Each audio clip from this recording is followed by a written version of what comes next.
Mère de Miséricorde a été fondée il y a un peu plus de 40 ans, en 1982, d'un couple de médecins qui recevait beaucoup de femmes dans... Faut que je parle plus fort ? D'accord. C'était un couple de médecins qui recevait beaucoup de femmes dans son cabinet et qui se posaient la question de l'avortement.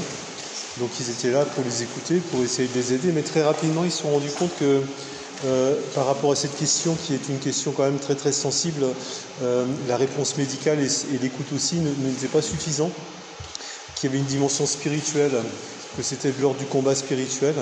Et très très rapidement, suite à ça, ils ont eu l'intuition d'une part de prier, mais aussi de jeûner pour ces femmes qui se posaient la question de l'accueil de la vie. Et au fur et à mesure du temps, là aujourd'hui, on a plus de 3000 personnes qui prient et qui jeûnent dès lors qu'il y a une intention qui est donnée. Donc les intentions sont données, on a un numéro vert.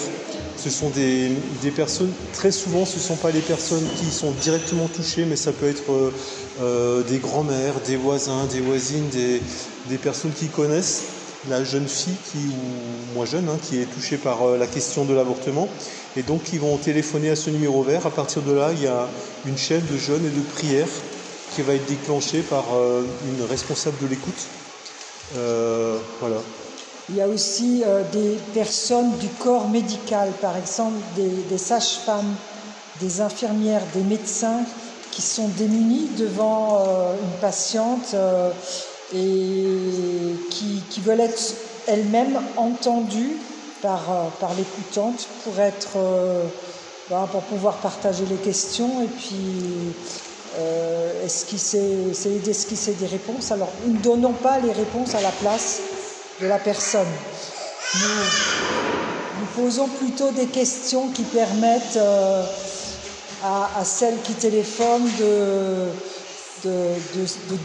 par exemple de dire toutes ses peurs. Par exemple, si c'est la grand-mère, ou si c'est la maman, ou la prof, ou la voisine, ça va être différent. Parce que souvent, la personne qui appelle ou dont la grossesse tombe mal, elle a souvent peur d'être abandonnée par son copain parce qu'il lui a dit c'est le bébé ou c'est moi. Elle a peur parce que ses études sont compromises. Elle a peur parce qu'elle a 40 ans, que ça risque d'être un enfant trisomique. Elle a peur. Vous voyez, il y a une multitude de peurs. On a pu lui annoncer une malformation. Enfin, les raisons sont multiples et les raisons sont toujours bonnes. Donc, il ne faut pas qu'elle soit évacuée en disant mais nous avons les réponses, nous avons les solutions, nous pouvons vous donner de l'aide matérielle. Non, il faut d'abord que nous écoutions la personne avec ce qu'elle est, ce qu'elle porte elle-même comme peur, comme question, comme crainte. Et à partir de là, on va petit à petit construire le dialogue, même si ce n'est pas la personne elle-même, mais qu'est-ce qui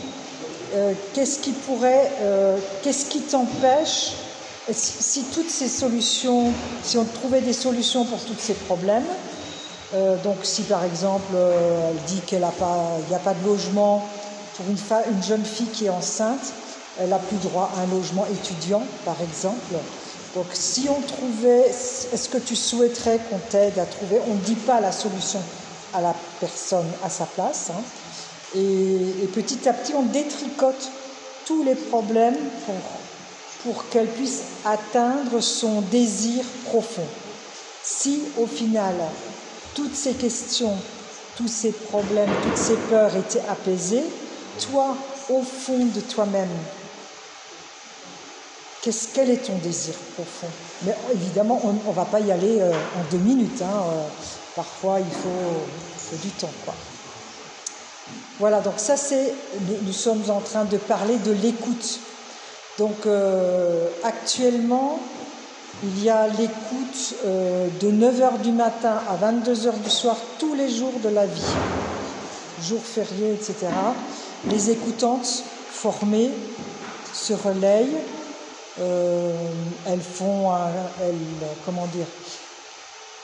Toutes les heures, il y a une autre écoutante et elles font un relais entre elles en priant pour la personne qui a appelé. Elles font un compte-rendu pour qu'on puisse faire un suivi. Et elle va appeler une responsable de chaîne. Donc une chaîne, ça veut dire quoi? C'est une personne qui a derrière elle une petite troupe d'environ 10 personnes au moins, qui vont se mettre immédiatement, le jour même ou le lendemain, chacune à tour de rôle, à jeûner au pain et à l'eau pendant une journée pour cette personne. Parce que la grossesse, c'est quelque chose qui se vit dans le corps, donc il faut que moi, je vive aussi quelque chose dans mon corps. Et il arrive souvent que des personnes nous disent « Oui, mais moi, ça me fait de la migraine de jeûner, je ne peux pas jeûner. » Bah oui, mais vous savez, la personne qui se pose toutes ces questions, elle a aussi une tête qui est grosse comme ça. Donc c'est aussi une manière pour vous de participer. Voilà, moi, j'ai jamais autant envie de manger un steak que ce jour-là. Bah, la personne qui est enceinte, bah, elle n'a plus envie de manger du tout. Donc je vais offrir ça. Ça, c'est l'aspect matériel. Mais on sait qu'au niveau spirituel, Jésus a dit que bah, il y a des combats, des démons qui ne se chassent que par le jeûne et la prière. Il faut vraiment savoir que, vous connaissez le texte de l'Apocalypse 12, le dragon est prêt à se jeter sur l'enfant. Alors dans l'Apocalypse, c'est dès la naissance, mais aujourd'hui on peut dire dès la conception et dès avant la conception. Voilà, il y a donc deux versants au niveau de Mère de Miséricorde. Un premier versant qui est d'être à l'écoute des personnes qui se posent la question de l'accueil, de la vie, donc des femmes souvent qui sont des femmes enceintes.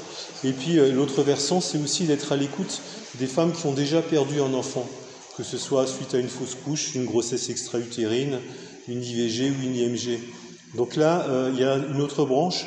Imaginez Mère de Miséricorde un petit peu comme un arbre, avec différentes branches qui ont, un peu comme le rameau de Jessé qui a surgi au fur et à mesure que la communauté, la fraternité a grandi. Au début, il y avait l'écoute et puis le jeûne et la prière. Ensuite, il y a aussi eu ce qu'on appelle les stabats.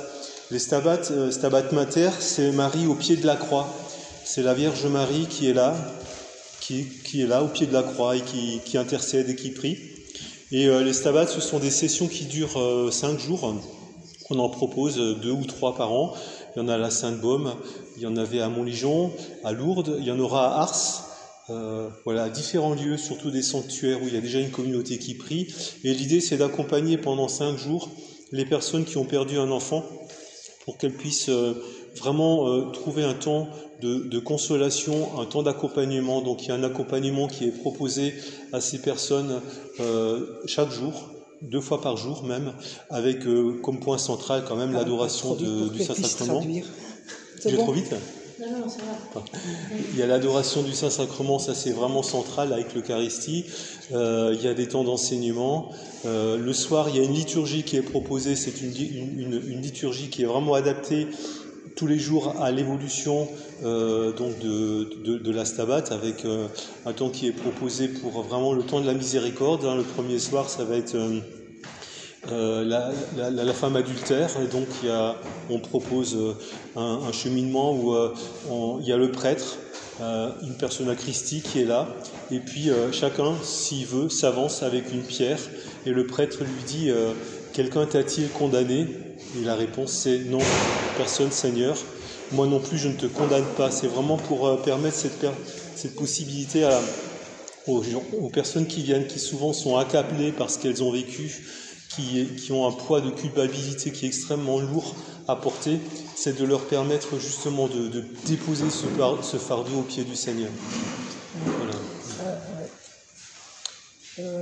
Alors moi je reviendrai juste un peu en arrière sur la première partie. Au début, il y avait des maisons d'accueil ou des familles qui accueillaient les jeunes femmes qui ne pouvaient pas rester dans leur famille parce qu'elles étaient rejetées, parce qu'il ne fallait surtout pas que ça se sache. Et puis au fur et à mesure, le Saint-Esprit il a une imagination débordante. Parce que si on le fait sortir par la porte, il rentre par la fenêtre ou par la lucarne.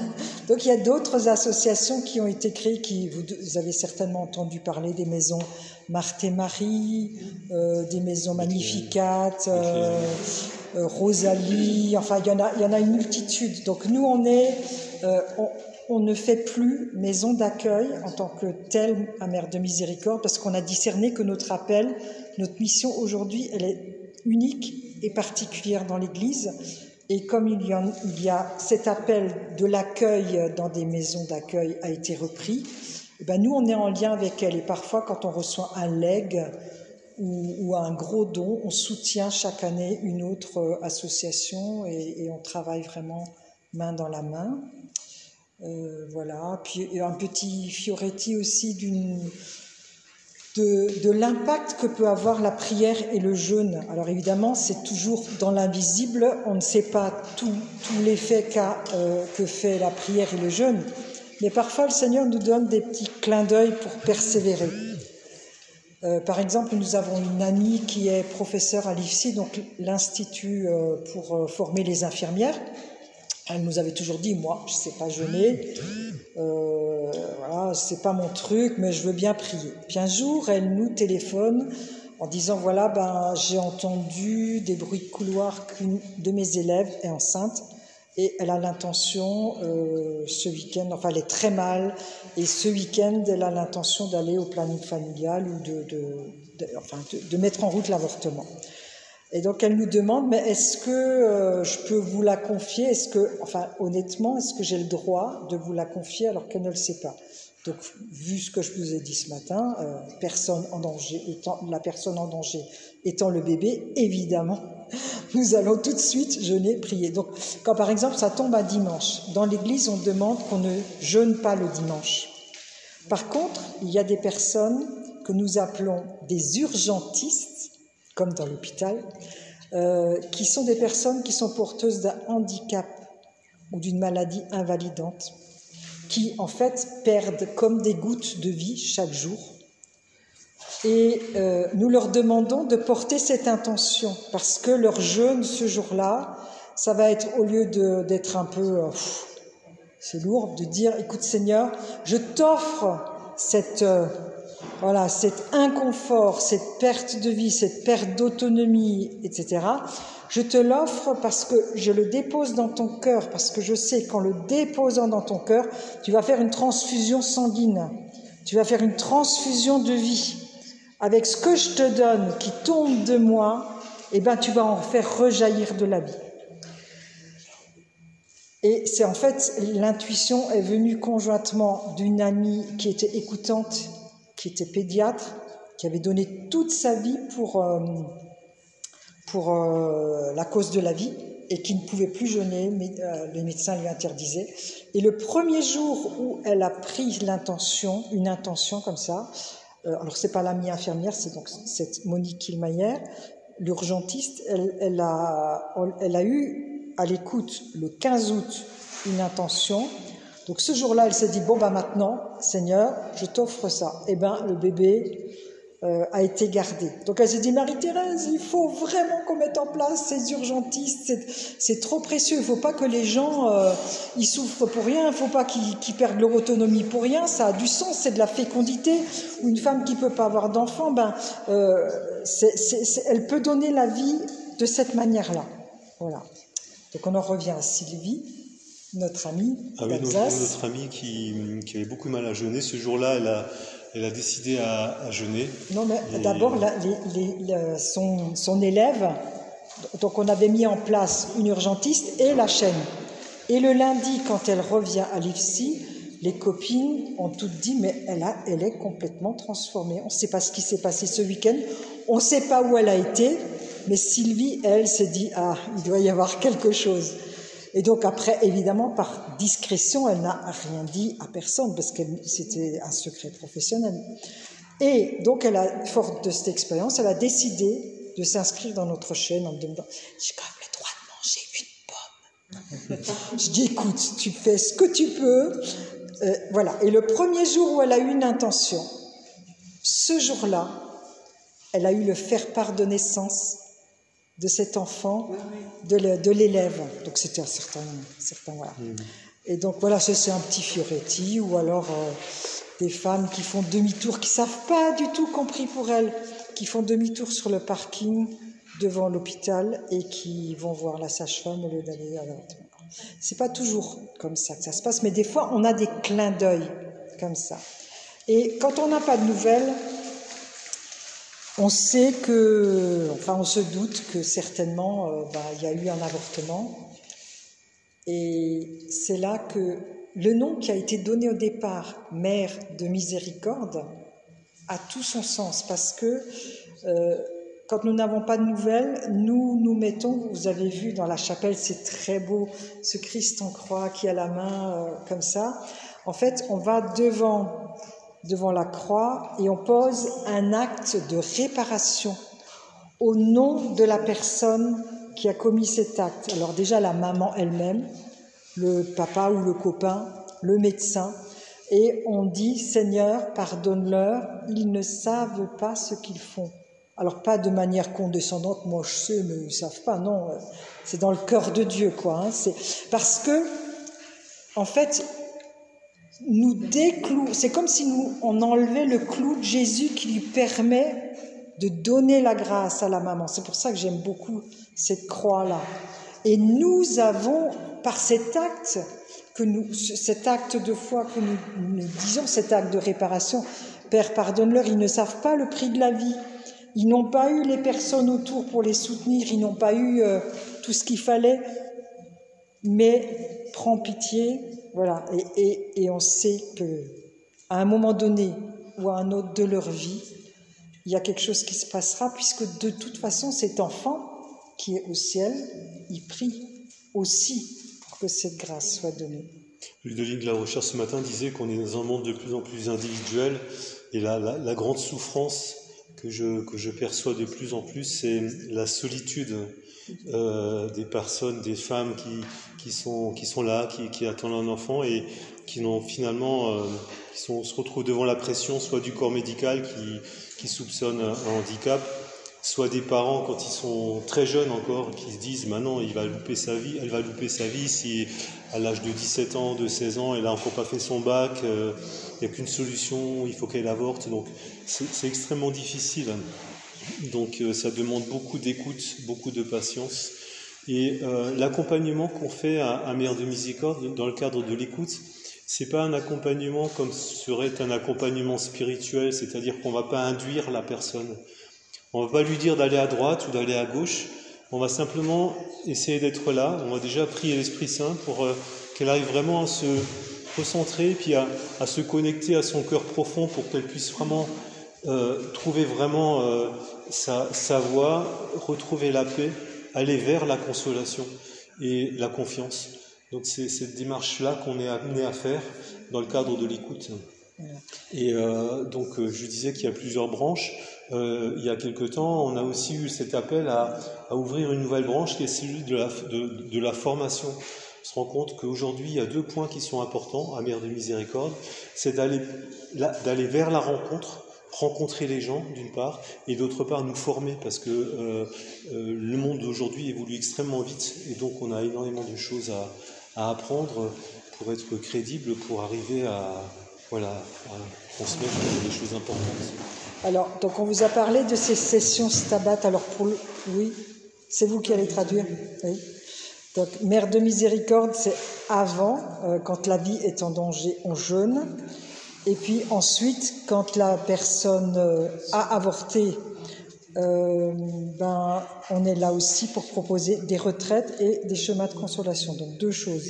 Donc cette retraite qu'on appelle Stabat, d'une durée de 5 jours, c'est un peu, si certains connaissent les agapés, c'est un peu comme une agapée, mais centrée sur la problématique de la mort in utero ou de la maternité blessée. Et il y a donc c'est proposé aussi aux hommes, parce qu'il y a des hommes qui se trouvent, la femme prend la décision sans prévenir l'homme. Par exemple, nous avons un voisin qui un jour avait dit à sa femme « Oh ben là, 3 enfants ça suffit, hein, pas de 4e maintenant, il y en a ras-le-bol ». il ne se rendait pas compte que cette parole, elle l'avait vraiment captée. Le jour où elle était enceinte, comme ils étaient déjà complètement épuisés, elle s'est dit, moi je vais résoudre ce problème. Elle est allée avorter. Et ils n'étaient pas dans la foi. Et le jour où lui a fait un chemin de foi, le Seigneur l'a visité la nuit, un peu comme Nicolas m'a visité, et il a vu son enfant, un enfant au ciel qui lui disait « Papa ». Je me suis dit « Mais il vient d'où celui-là » Et donc il en parle à sa femme le lendemain, et c'est là qu'elle lui a avoué qu'elle avait fait la fausse couche, qu'elle avait fait l'avortement. Vous voyez, donc il y a aussi des hommes qui viennent à ces sessions parce qu'ils ont été empêchés d'être le père de cet enfant et ils en sont blessés. Ou alors, devenir en couple, ça c'est l'idéal, puisque être restauré en couple, c'est quand même très puissant. Voilà. Et il y a des gens qui viennent un peu de tous horizons. Mais on leur dit toujours que nous nous centrons sur le Christ et dans une démarche de foi et spirituelle. Il y a des femmes musulmanes, il y a des gens qui font du yoga. Des fois, on est des gens complètement des électrons. Mais le Seigneur, s'il les appelle et que ces personnes sentent l'appel, aucune personne n'est jamais repartie sans être restaurée ou consolée ou touchée, même si c'est le dernier jour. Voilà.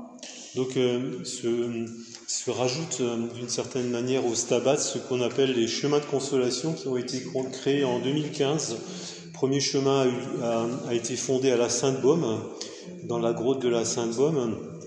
L'intuition, là aussi, c'est que, comme je le disais, il y a une solitude par rapport à l'accueil de la vie, mais il y a aussi le fait que ces enfants, dans l'esprit du monde d'aujourd'hui, ces enfants n'existent pas. La grossesse est passée quasiment inaperçue, ça a été effacé, ça a été oublié. Et donc, l'idée du chemin de consolation, il y a deux dimensions. La première, c'est de permettre un chemin, un peu comme un chemin de croix, mais pour le coup, un chemin de consolation pour la personne qui a perdu un enfant. Donc, il y a 7 stations qui permettent, que ce soit la femme, le couple ou la famille qui vient, de vivre un temps d'intériorité. Donc, il y a une parole d'évangile, mais aussi une parole qui va permettre à la personne de se connecter vraiment à son cœur profond, à retrouver ce qu'elle a pu vivre au plus profond de ses entrailles pour trouver un apaisement en remettant simplement dans le cœur de Dieu. Oui, par exemple, sur le premier panneau, il y a une phrase « Venez à moi, vous tous qui peinez ployés sous le fardeau ». Et en dessous, la méditation, c'est « Ô toi qui passes par là, peut-être que dans ta vie, dans ton cœur, dans ton passé, dans ta famille, il y a un être que tu ignorais. Il t'attend. » Et ensuite, il y a une phrase de ça. Il y a 7 stations comme ça qui permettent... En fait, il y a des gens qui passent à côté, ils ne le voient pas, mais la personne que le Seigneur attend, blanc. Alors là, il y a des retournements. Et pourquoi on le fait à l'extérieur ça va toucher des personnes qui ont elles-mêmes vécu des choses, mais ça va aussi toucher des gens qui ne sont pas en église, qui sont loin de la foi, et qui vont découvrir ça, et ça va les interpeller. Donc il y a aussi une dimension d'évangélisation à travers ces chemins de consolation. Donc ça, c'est le premier versant, et le deuxième, c'est de pouvoir mettre des plaques avec le prénom des enfants.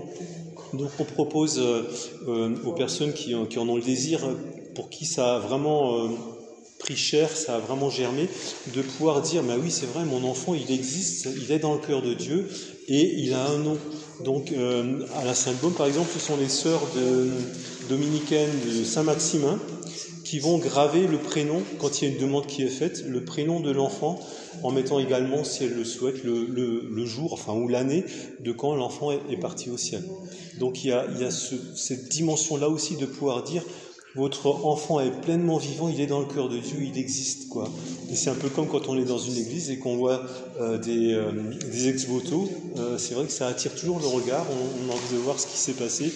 Et là, les gens qui passent, ils se rendent compte qu'effectivement, il y a une vie qui est passée là et qui est une personne qui n'est pas morte, qui vit toujours. Oui.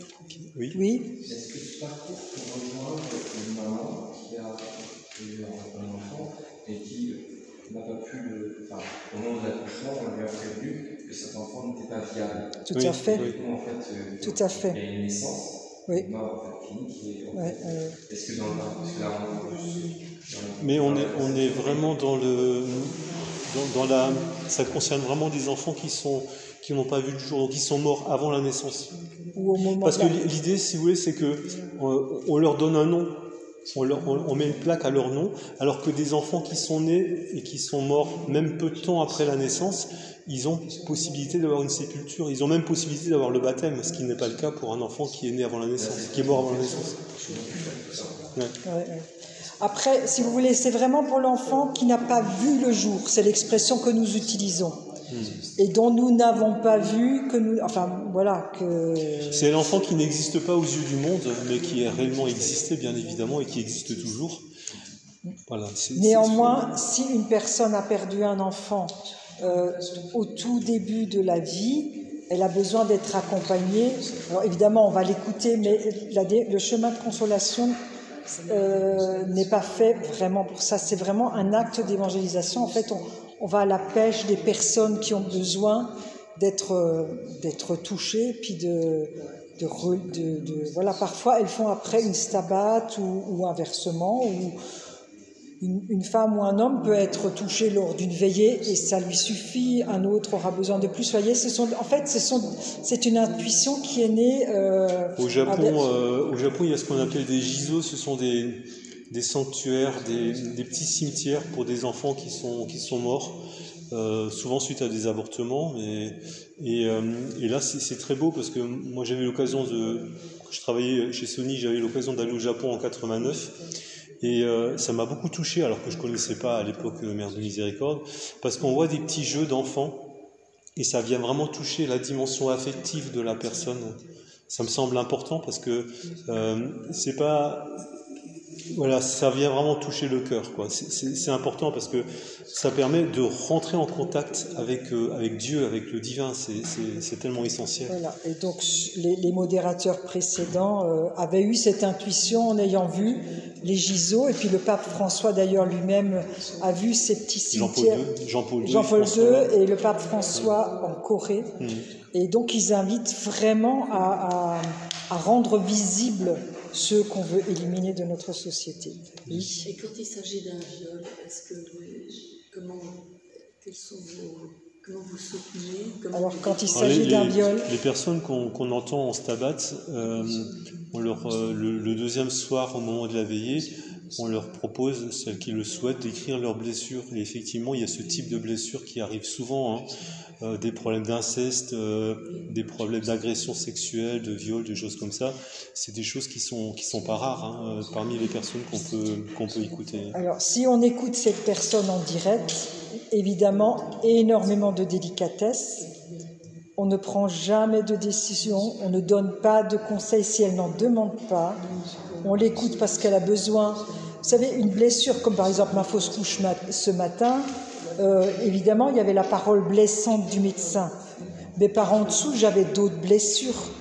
Et en fait, en touchant quelque chose d'aussi vital, tout ce qui était en dessous s'est mis à trembler. C'est pour ça que ça a eu une telle répercussion. Et le Seigneur, après, en profite pour toucher. Une femme qui avorte, dans 50% des cas, d'après les statistiques, c'est parce qu'elle n'a pas été respectée dans son corps, dans le passé, par un viol, par une maltraitance. C'est-à-dire, on ne l'a pas respectée. Comment pourrait-elle respecter? Tout ça se passe dans l'inconscient, mais et donc, quand on vit une session, la retraite Stabat, comme disait Bernard, on va dans la pédagogie traverser un peu tout. Par exemple, qu'est-ce qui se passe chez une femme enceinte, l'ambivalence, le fait de vouloir garder le bébé, puis le lendemain de ne pas le vouloir, qu'elle déculpabilise un peu, la vraie culpabilité, la fausse, où se situe la responsabilité, parce qu'il y a la société, il y a tous ceux qui sont autour, c'est pas que elle qui est responsable, parce qu'elle est engluée dans un espèce de sentiment de culpabilité, de honte, de quelque chose de morbide, donc des broussailles, tout ça. Et puis, on va le faire émerger, laisser émerger, pas faire émerger, mais laisser émerger tout ce qui a pu la blesser dans sa vie pour pouvoir le déposer. Et le Seigneur, il va par touches successives. Et il faut parfois, à certaines personnes, vivre une stabat, 10 ans après un chemin de consolation, Et c'est seulement... le temps de Dieu n'est pas notre temps. Il y a eu, par exemple, une personne qui a vécu une interruption médicale de grossesse, qui a vécu une stabat, ça l'a consolée. Elle était venue pour se laisser consoler parce qu'elle faisait des burn-out, des dépressions, elle n'en pouvait plus. Elle n'était pas très croyante, son mari pas du tout. Elle rentre dans une église et elle dit « Seigneur, si tu existes, montre-le-moi ».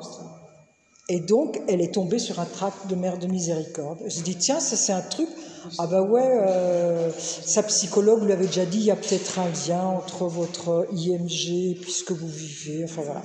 Elle s'est dit « J'y vais ». Elle l'a vécu et elle a été consolée, elle. Ensuite, elle a eu un enfant. Et au moment où l'enfant entrait à l'école, elle a revécu la séparation. Crac, elle s'écroule. Elle se dit, je comprends pas, parce que j'ai déjà fait une stabat, je devrais être guérie, mais qu'est-ce qui se passe? Donc elle retéléphone. Et il lui a fallu une deuxième stabat pour se rendre compte qu'en fait, elle avait acquiescé à l'interruption médicale de grossesse. Elle pensait que c'était une bonne chose, puisque les médecins lui avaient dit, de toute façon, vous allez exploser, le bébé, il va mourir, vous allez mourir tous les deux. Donc, il n'y avait pas d'autre solution qui lui était proposée. Et elle s'est dit, j'ai fait la meilleure chose pour mon bébé et pour moi. Et c'est là qu'elle s'est rendue compte qu'elle avait consenti. Alors, ça ne veut pas dire qu'elle aurait fait autrement. Et qu'elle a demandé pardon et qu'elle a confessé son péché. Et ça l'a libérée. Mais libérée. Et depuis... Elle est comme Marie-Madeleine, une évangélisatrice. Elle a témoigné dans Famille chrétienne. Elle a témoigné. Vraiment, une femme qui est restaurée devient un apôtre. Et c'est pour ça que ces chemins de consolation et ces stabats sont vraiment importants pour aussi les personnes qui jeûnent, pour les stimuler. Voilà. On a présenté maintenant Mère de Miséricorde. On écoute vos questions. Je ne sais pas si ça a répondu à votre question par rapport au viol, parce que c'est vrai que des personnes extrêmement blessées qui viennent, et voilà, donc c'est d'arriver à bien distinguer le fait que l'acte posé en soi, il est grave, mais elle restera toujours et avant tout une enfant bien-aimée du Seigneur, quoi. Quel que soit l'acte qu'elle a posé. Souvent ces actes-là, le degré de liberté est quasiment infime, quoi. Oui. Par rapport à l'avortement ou une fausse couche, d'après votre expérience, quelles sont les conséquences sur la femme, sur la famille, sur d'autres personnes? C'est bon, il y a aussi des femmes qui on voit que ça les blesse, mais elles ne veulent pas, elles ne peuvent pas en tout cas reconnaître que ce qu'elles ont fait, c'était quelque chose de malin. Elles vont dire, ben voilà, c'était, je sais pas, j'avais pas le choix, ou bien je ne regrette pas, même si on voit qu'elles sont profondément touchées, quoi. Donc voilà, donc ça c'est une chose. Et ensuite, est-ce que vous, dans votre temps, vous avez vu des conséquences par rapport à ce qui se passe sur le couple ou sur... Les blessures de la vie, un avortement, la perte d'un enfant, c'est une blessure de la vie, c'est une blessure extrêmement profonde.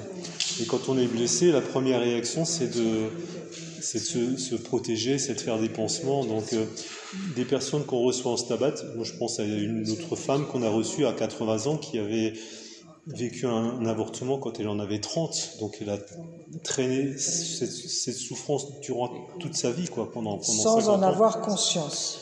Parce qu'à un moment donné, il y a une telle protection que se mettent ces personnes qu'elles n'arrivent plus à rejoindre l'origine de la blessure. Donc c'est un petit peu... Il y a un effet d'oubli, quoi, d'amnésie par rapport à cette souffrance-là. Alors évidemment, ça ressurgit, comme on l'a un peu évoqué dans notre propre témoignage, alors que ce n'était qu'une fausse couche, donc c'était totalement involontaire, mais malgré ça, c'est quand même une blessure de la vie de l'enfant qui n'a pas pu voir le jour. Chez nous, ça rejaillit sur le couple, sur l'enfant qui a suivi. Il y a des études qui ont été faites sur les syndromes du syndrome post-avortement. Des études scientifiques médicales. On a une amie à Strasbourg qui a fait une thèse là-dessus, qui c'est aux États-Unis. Il y a différents. Bon, chez nous, on n'a pas trop le droit de les publier dans les livres, sinon c'est considéré comme un délit à l'entrave, un délit d'entrave à l'avortement.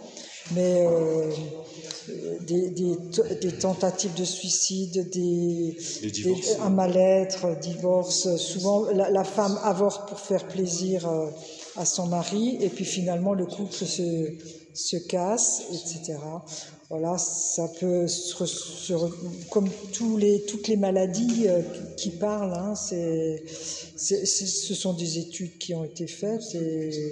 Alors beaucoup de femmes disent non, mais moi j'ai avorté 3 fois, 4 fois, 5 fois, 6 fois, mais en fait, si elle regardait en face ce qu'elle a fait, elle s'effondrerait. Elle ne pourrait pas. C'est pour ça que c'est important que nous prions et que nous l'accueillions avec beaucoup de délicatesse, de tendresse, d'amour comme Dieu, pour que petit à petit il puisse la rejoindre. Parce que sinon, le but c'est pas de l'écraser, quoi. Et le témoignage, comme le témoignage que nous avons fait ce matin, ou d'autres personnes, par exemple une femme qui a avorté qui va témoigner, des accompagnatrices ou voilà, et ben ça va faire son chemin chez la personne. Après, elles vont refermer. Des fois, il faut 7-8 ans jusqu'à ce que la personne accepte. Mais on peut pas lui dire c'est à cause de l'avortement. Vous voyez, nous, on nous avait dit, est-ce que vous n'auriez pas vécu quelque chose? Ou alors le Seigneur y va directement. En fait,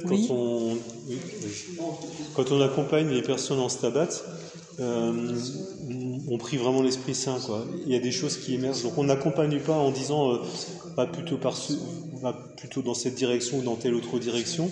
Moi j'avais le cas d'un homme que j'ai accompagné. Au bout de 3 jours, il m'a dit cette nuit j'ai fait un rêve. Il avait lui-même, avec sa première épouse, vécu 2 avortements. Et il m'a dit, c'est incroyable, mais j'ai rêvé que quand j'avais, donc c'est un homme qui avait à peu près 65 ans, j'ai rêvé que quand j'avais 12 ans, je voyais exactement le lieu, l'adresse où vivaient mes parents, alors qu'il avait largement déménagé depuis. Dans la cage d'escalier, mes parents partaient pour aller à l'hôpital. Et il s'est rendu compte, quand je l'ai accompagné il y a 1 an, à l'âge de 65 ans, qu'en fait ses parents partaient pour faire une IVG. Et il s'en est rendu compte là, il y a un peu plus d'1 an, quoi. Et actuellement, c'est une histoire qui s'est passée plus de 50 ans en arrière.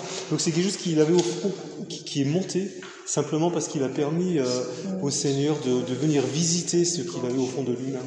Et les femmes qui avortent aujourd'hui, souvent, leurs mamans ont déjà avorté, mais ne l'ont pas forcément dit, voire leur grand-mère. Et en fait, c'est comme quelque chose qui se reproduit. Mais on peut couper. Comme on fait une délivrance pour l'exorcisme, on peut couper cette chaîne de non-vie, quoi. Mais voilà. Vous aviez une question? Oui, mais ma question c'était en France, mais plutôt en Occident plus largement, c'est pareil. Quelles sont les raisons, quels sont les chiffres et quelles sont les raisons qui ressortent souvent pour l'avortement, en fait, et si on les a, parce que j'imagine. Oui, tout à fait. Alors, si vous voulez vraiment des chiffres, il faudrait regarder sur le site d'Alliance Vita, mais de tête. 232 000 par an en France. Oui, 234 000 par an en France. Oui, alors dans le monde, c'est par million. Hein. Oui, mais vous regardez le site Alliance Vita. 70 millions par an dans le monde. Et les raisons, ce sont souvent, la plupart du temps, c'est entre 12 et 25 ans, à peu près 80-90%, et pour des raisons des milieux défavorisés, ou parce qu'elles n'ont plus droit, comme je disais tout à l'heure, au logement, un logement d'étudiant. On n'a pas le droit d'y être avec un enfant. Et si la fille est à l'autre bout de la France pour faire des études, elle se retrouve avec son bébé toute seule, le copain veut pas. Beaucoup de raisons économiques. Vrai, bien sûr. On est d'accord, c'est que souvent, parce que moi je ne connais pas grand-chose, mais que souvent c'est pas les femmes en quelque sorte bien installées qui ont la trentaine, la 28 ans, qui ont une carrière qui commence et qui se disent je vais renoncer si je fais un enfant. Ça existe aussi, mais c'est une petite minorité. C'est pas la majorité. majorité. C'est une petite minorité. C'est pas la femme bien installée, indépendante, non. la femme libérée en quelque sorte. Ça existe, mais le pourcentage n'est pas énorme. C'est vraiment les femmes vulnérables. Tout à fait. En fait, il faudrait que toutes les associations comme Alliance Vita, comme la Marche pour la Vie, comme le Syndicat pour la Famille, il faudrait que les conditions qui entourent la famille et la femme soient changées pour que la vie puisse être reçue et accueillie. Si on crée ces conditions-là, c'est beaucoup plus facilitant que de cette manière, enfin que ce qui existe aujourd'hui. Et ça, ce sont des décisions politiques. Mais nous, chrétiens, nous pouvons prier, ouvrir nos portes, voilà. 80% on avait dit. Ouais. 80% c'est entre 12 et 25 ans. Oui, c'est ça. D'accord. Ça me réjouit un petit peu. Enfin, dans le sens que c'est pas aussi. C'est bon, je trouve que c'est terrible. Mais ça oui, mais vous imaginez une femme qui a été abîmée 3 fois, 4 fois, 5 fois. Vous savez que les sexologues disent que les jeunes ont de moins en moins le goût des relations sexuelles après 20 ans, parce qu'ils ont tellement été abîmés dans leur sexualité et dans leur corps qu'ils y perdent goût et que en fait ils vont même plus ouais. Quand je dis que c'est moins grave, oui, par rapport à l'image reçue. C'est pas les femmes que je vois dans les affiches qui sont toutes contentes et qui ont souvent. Bien sûr, mais ça, ce sont des lobbies. Oui, voilà, ce sont des lobbies. Ouais, quelque part, c'est moins grave. Parce que et vous savez, tout ce qui a suivi le gender et tout ça, en fait, à partir du moment où on a permis le divorce, ensuite l'avortement, enfin les contraceptions, puis l'avortement, en fait, ça a dénaturé le plan de Dieu sur l'homme. Et petit à petit, insidieusement, ce n'est qu'une conséquence de cette rupture d'amour voulue entre l'homme et la femme qui ont une fécondité. Ça ne veut pas dire qu'il ne faille pas avoir une fécondité réfléchie, responsable, comme disait Jean-Paul II, mais une femme qui a été abîmée dans son corps, elle va plus aimer son corps de femme.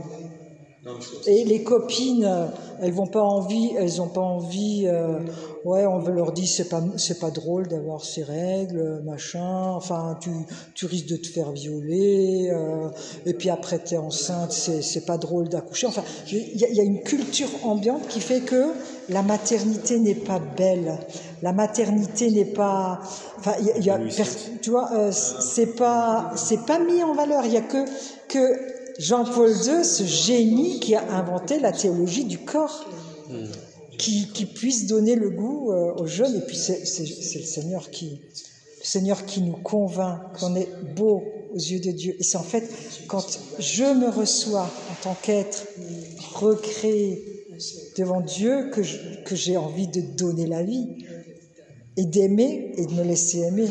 C'est vraiment, vous savez, on ne peut pas aujourd'hui convaincre une femme qui a avorté de péché. Nous ne pouvons pas convaincre parce qu'au niveau anthropologique, on n'est plus sur la même longueur d'onde. Par contre, il n'y a que le Seigneur qui puisse faire prendre conscience de cela. En distinguant bien l'acte de la personne. Ce que tu as fait, c'est mal, mais toi, tu es belle, quoi. J'ai d'autres questions. Oui. J'avais une question. En fait, je suis infirmière, je travaille en laboratoire dans l'anesthésie et des femmes qui ont fait des fausses couches, des femmes qui viennent parce qu'elles ont avorté, des femmes qui vont avorter. En fait, on en voit plein des femmes qui vont faire des tests de trisomie 21 et qui disent clairement que si l'enfant-là est avortement, et on en voit 4, 5, 6, 7, 8 par jour. Et du coup, sachant qu'il y a aussi un secret médical, moi je ne peux pas, par exemple, donner le nom, etc. Quelle est, par exemple, oui. Quelles sont les possibilités, moi en tant que chrétienne et en tant que professionnel de santé, pour ces femmes-là en fait Alors nous, les demandes qu'on reçoit quand on fait de l'écoute, après on donne des pseudonymes, c'est-à-dire que l'intention elle est donnée, elle est portée.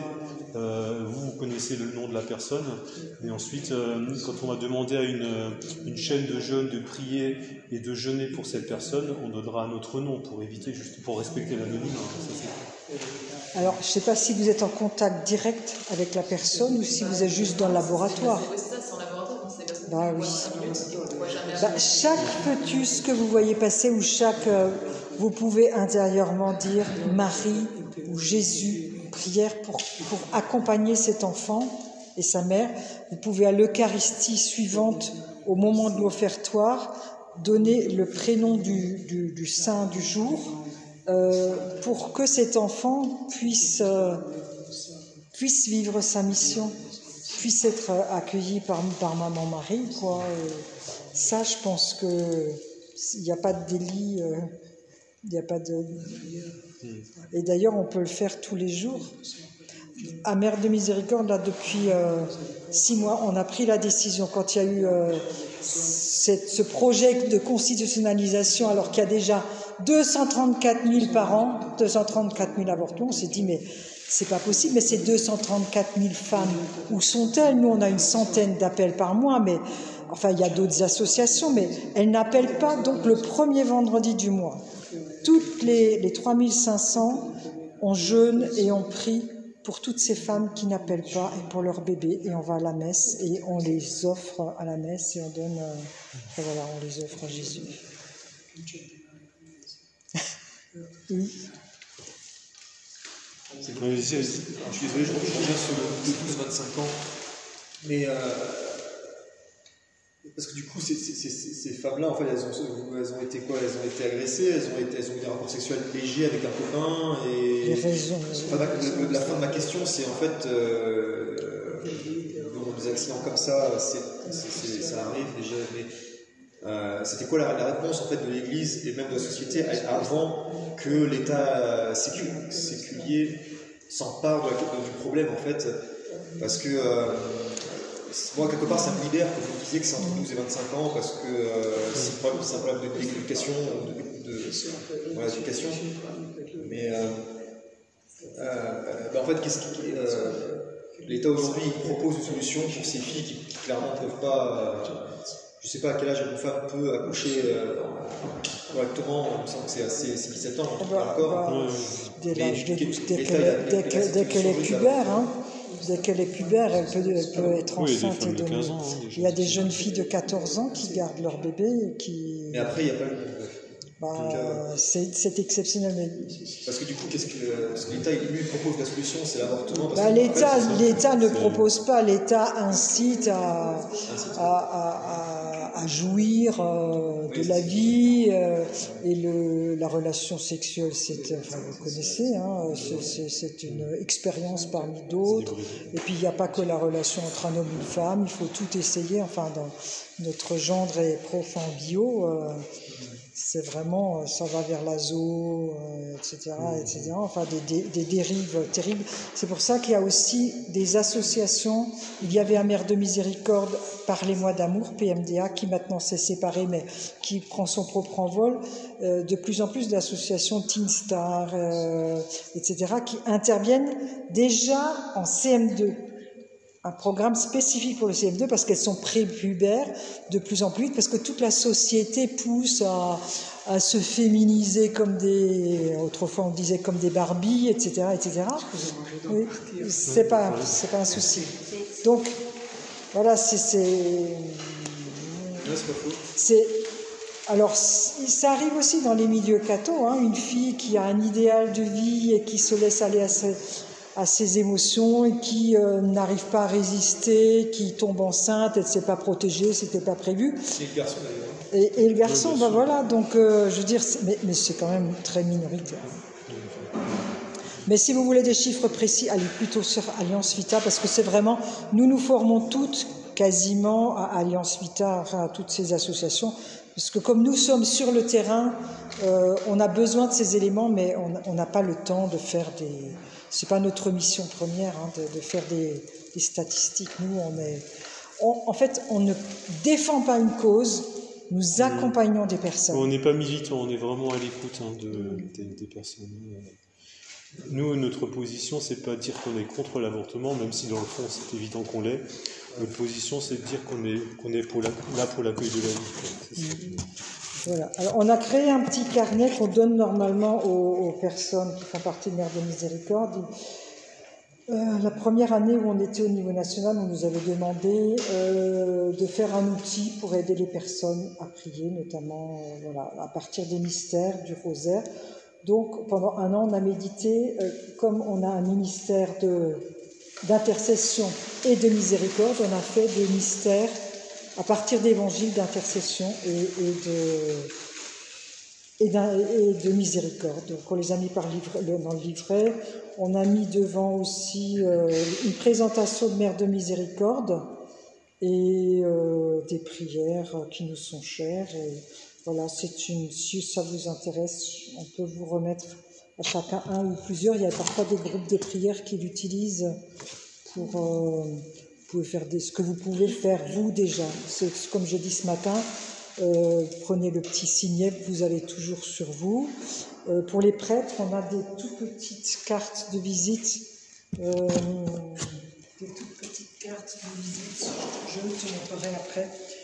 Alors il y a des veillées pour la vie qui sont organisées un peu partout en France. Hein. C'est pas seulement propre à Mère de Miséricorde, mais c'est des temps de prière qui sont belles, qui sont animés, avec aussi des temps d'écoute. Donc d'un côté, il y a des prêtres qui vont confesser, on distingue bien les choses, et de l'autre côté, des personnes qui ont plus besoin de parler de ce qu'elles ont vécu. Donc voilà, on est là aussi pour ça, pour les écouter. Alors ce qui est étonnant aussi, c'est que depuis l'inscription de l'avortement dans la Constitution, c'est qu'on a de plus en plus d'appels et de demandes. Parce que les gens se disent, on ne peut pas rester là comme ça, les bras croisés, il faut qu'on fasse quelque chose. Et on a de plus en plus de demandes de chemin de consolation. En l'espace de 3 mois, on a eu une dizaine de demandes de chemin de consolation. En venant ici, au Mont-Waron, on s'est arrêté à 40 minutes d'ici, dans un petit sanctuaire qui s'appelle le sanctuaire de la Bénite Fontaine, qui est tout près d'ici, qu'on a découvert. Et les responsables du sanctuaire nous ont sollicité parce qu'ils ont également le désir de mettre en place un chemin de consolation. C'est un lieu où il y a beaucoup de passages, et donc c'est aussi un lieu d'évangélisation, c'est un lieu où les femmes peuvent déposer leurs souffrances, faire mettre le prénom de leur enfant. Alors on souhaite vraiment que ce soit toujours un lieu qui corresponde à la spiritualité du sanctuaire, et on donne beaucoup de liberté. Donc il y a les grands principes du chemin de consolation, mais après ça va être des artistes qui vont elles-mêmes faire les plaques. À la Sainte-Baume, c'est les dominicaines qui font les plaques. À Pontchâteau, près de Nantes, c'est les personnes du village Saint-Joseph qui sont accueillies, qui vont faire des céramiques. Donc voilà, on souhaite vraiment que ce soit des gens du lieu qui puissent eux-mêmes faire les plaques avec le prénom des enfants. Donc quand les plaques sont faites, on va pouvoir les poser. En général, il y a un temps avec une messe, et puis on prend en général une fête mariale le 8 décembre, le 15 août, pour la pose des plaques, et puis une messe avec, à la fin de la messe, un temps de prière et une liturgie qui est proposée pour la mise en place de la plaque. Un petit peu comme quand on enterre une personne, hein, mais là ça va être spécifique pour les enfants qui n'ont pas vu le jour. Voilà, il est la demi, il y aurait encore beaucoup de choses, mais on laisse le Seigneur poursuivre son œuvre. En tout cas, c'est une œuvre du Seigneur. Et n'hésitez pas pour ceux qui le désirent, qui en sentent un appel, à nous rejoindre. Hein, ça, voilà, il n'y a pas d'engagement particulier. Ceux qui ont le désir d'être à l'écoute, parce qu'on donne des formations à l'écoute. Hein. On fait appel à une personne qu'on connaît bien, qui est devenue une amie, qui fait partie de l'association Louis et Zélie Martin, et qui propose des formations à l'écoute. Alors ça peut être aussi pour une paroisse, pour un diocèse, voilà, c'est vraiment quelqu'un qui nous aide à aller à faire un très très bon travail sur l'écoute. C'est essentiel. L'écoute. Je vous propose pour terminer de prendre à la page, je sais pas, pour la prière de Saint Jean-Paul II, la prière pour la vie, c'est page 20.